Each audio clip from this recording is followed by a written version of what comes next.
Hey guys, this is again Dudong Laga ng inyong friendly OFW and welcome back again guys to my channel.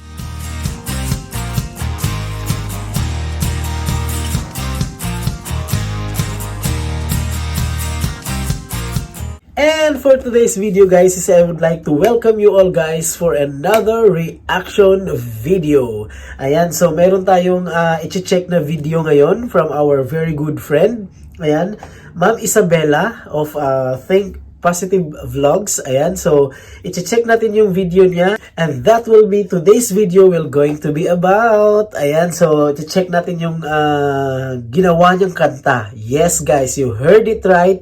This is her own composition ng isang kanta na I believe from Heartbroken siya kasi nag-send siya sa akin ng teaser actually. Parang part yata ng chorus yung sinend niya sa aking teaser and parang pang broken hearted nga siya somehow.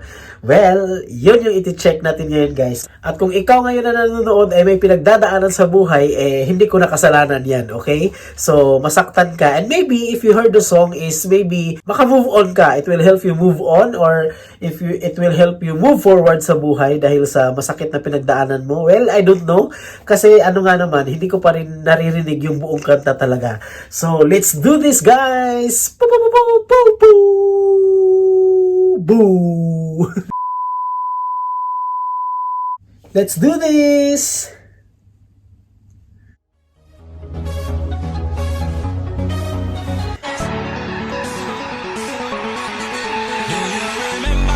Ganda ng intro. This is actually entitled Pagsuko.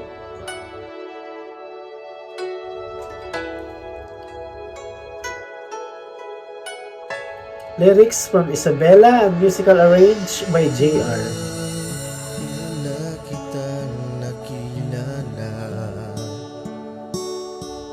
Aking mundo'y naging masaya.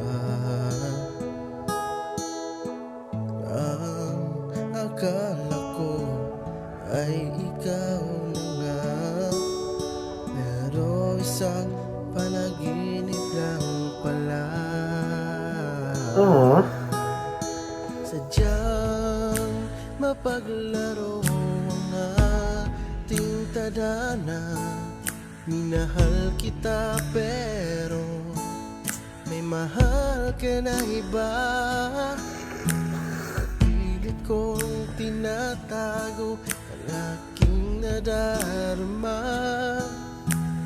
para kong lumaban sa digmaan na walang katapusan. At kailangan ko ng sukuan.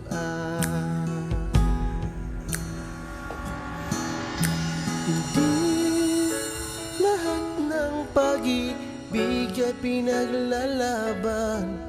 Minsan ang pagsuko ay kailangan. At alam mo na wala kang kalaban-laban, dahil ito ay bawal. Paalam aking mahal, susuko na ako aking mahal.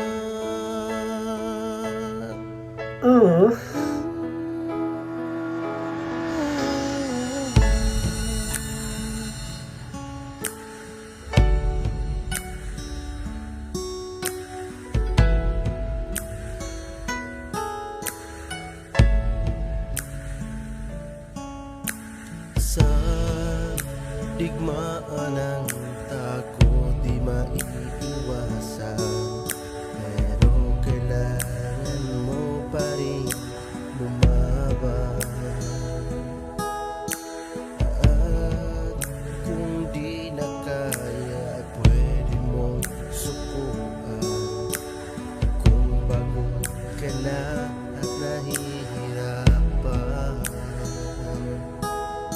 sadyang mapaglaro ang ating tadhana. Minahal kita pero may mahal ka na iba. Pilit ko itatago ang aking nadarama. Para kong lumaban sa digmaan na walang katapusan. At kailangan ko ng sukuan. Lahat ng pag-ibig ay pinaglalaban. Minsan ang pagsuko ay kailangan. At alam mo na wala kang kalaban-laban. Dahil ito ay bawal. Paalam aking mahal. Susuko na ako, aking mahal.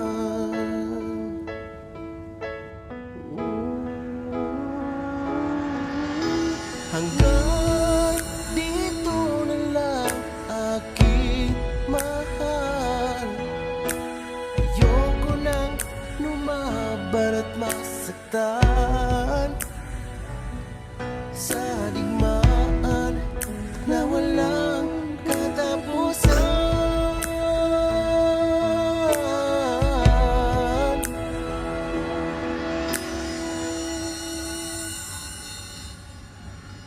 Hindi lahat ng pag-ibig ay pinaglalaban. Minsan ang pagsuko ay kailangan. Alam mo na wala kang kalaban-laban. Dahil ito ay bawal. Paalam aking mahal. Susuko na ako, aking mahal.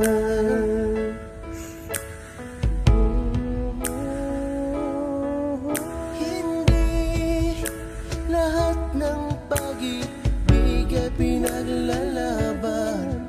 Minsan ang pagsuko ay kailangan. Alam mo na wala kang kalaban-laban. Dahil ito ay bawal. Paalam aking mahal. Susuko na ako, aking mahal. Susuko na ako, aking mahal.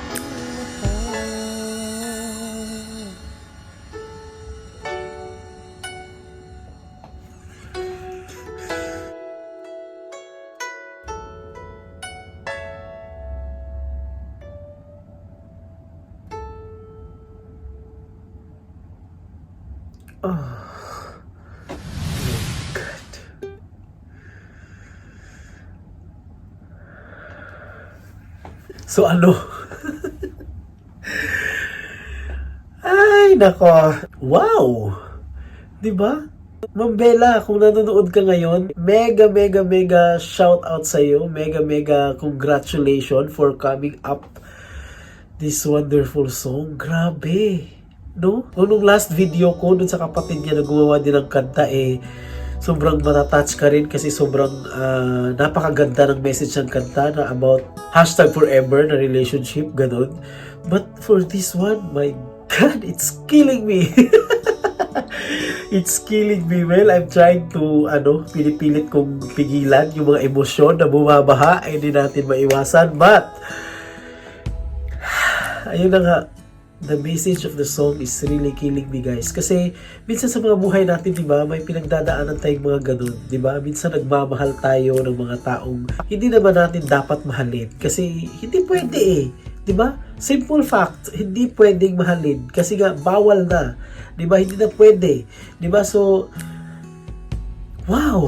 Grabe ang ganda. Sabi ko nga, di ba, nire-rending ko na kasi nung narinig ko yung teaser ng kanta is I really felt the song. Okay, I really felt the song already na pang ano talaga siya, pang broken hearted. Minsan talaga may mga laban sa buhay gaya sa pag-ibig na kahit gaano natin ipaglaban, hindi talaga natin pwedeng ipilit ang hindi pwede.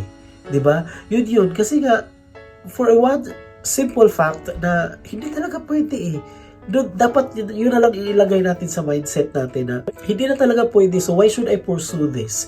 Di ba? Bakit ipagpapatuloy ko pang mahalin? Divert your attention to any different things na alam mo yun, na pwedeng kumuha ng attention mo, na alam mo yun na madadivert yung nararamdaman mo. Di ba? Kasi minsan kasi may mga tao din eh. Well, it's a vice versa lang naman dapat na effort ang gawin. Kasi kung ikaw ang taong minamahal ng isang tao na alam mo hindi na pwedeng mahalin ka niya, dapat ikaw na rin mismo ang mag-giveaway in a sense na kasi mararamdaman mo yun eh. Mararamdaman mo yun for a fact na sa mga pinapakita niya sa'yo, sa mga pinaparamdam niya sa'yo, of course, mararamdaman mo yun sa sarili mo, and alam mo na yun in the first place sa sarili mo na hindi talaga pwede eh, hindi mo ako pwedeng mahalin kasi hindi na pwede.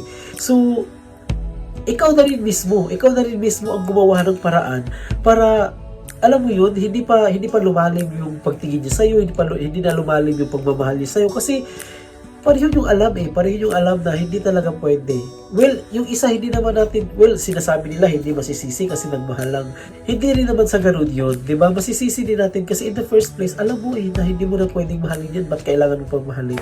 Di ba? Magmahal ka, yes, okay lang yan, walang masama sa pagmamahal, pero nagiging masama lang ang proseso ng pagmamahal natin, yung paraan ng pagmamahal natin ng isang tao, and that's the biggest thing na kailangan nating i-consider sa buhay natin, di ba?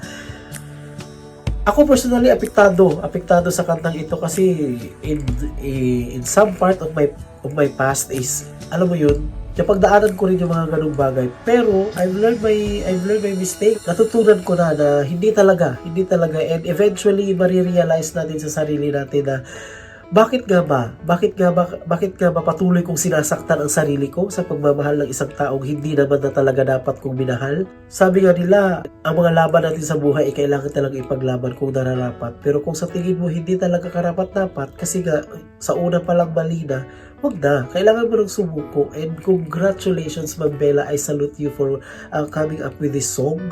Grabe, napakagaling mo. I know your story. Some parts of your story nalaman ko na dahil na-share mo na sa akin, and wow, totoo talaga yun na ang mga composer ay kumukuha talaga sa mga sarili nilang kung hindi man sa mga experience ng iba, sa sarili nilang experience. And wow, grabe, naramdaman ko yung sakit, Ma'am Bella. Nararamdaman ko yung sakit na nararamdaman mo while making this song. Siguro ilang luha ang nasayang mo, ilang box ng tissue ang naubos mo while making this song, and wow, congratulations. Somehow magbibigay ito ng inspirasyon sa mga taong may pinagdadaanan ng kagaya mo, okay, na oo nga naman, di ba? Bakit? Di ba? Magiging paraan to para ma-realize nila na oo nga naman, tama na kung tanggap mo ginagawa mong tanga ang sarili mo, please lang, stop hurting yourself by loving someone na hindi mo na dapat kailangan mahalin. Maraming tao sa mundo, come on, diba? Maraming tao sa mundo, marami dyan. One thing is for sure, that God prepares someone for you na para sa'yo lang talaga. Ayan, have faith in God, have faith with the possibilities na meron talaga yan. Mahahanap mo yan. Okay? So, thank you so much, Ma'am Bella, for sharing your music. Continue. Sana ipagpatuloy mo yung paggawa mo ng kanta. Hindi man ngayon, but I know hindi ka man maging popular ng mga super sikat na ngayon ng mga composer, but maraming mga tao na mag-i-expect ng mga kantang gagawin mo pa kasi magaling kang gumawa ng kanta, and this is one of the proof, no, na may suntok yung mga kantang ginagawa mo, and it's just really wow lang talaga. And so congratulations, Ma'am Bella. Maraming salamat. Keep on sharing your music, keep on sharing your songs, kasi ang isipin mo lagi, maraming makaka-appreciate yan, maraming matutulungan yan somehow na maging inspirasyon nila sa mga buhay-buhay nila. Ayan, so ang sakit nga naman. Ang sakit nga naman talaga. And thank you so much guys. Maraming salamat. So kung hindi ka pa po nakakapag-subscribe sa aking channel, please consider subscribe Dudong Laagan Vlogs. And don't forget guys to press the notification bell para maging updated po kayo sa ating mga futures upload. Ayan, so maraming salamat again. This has been again guys, Dudong Laagan, ang inyong friendly OFW na nagsasabing magmahal lang tayo ng magmahal guys. Hanggang sa susunod po ulit. Maraming salamat po.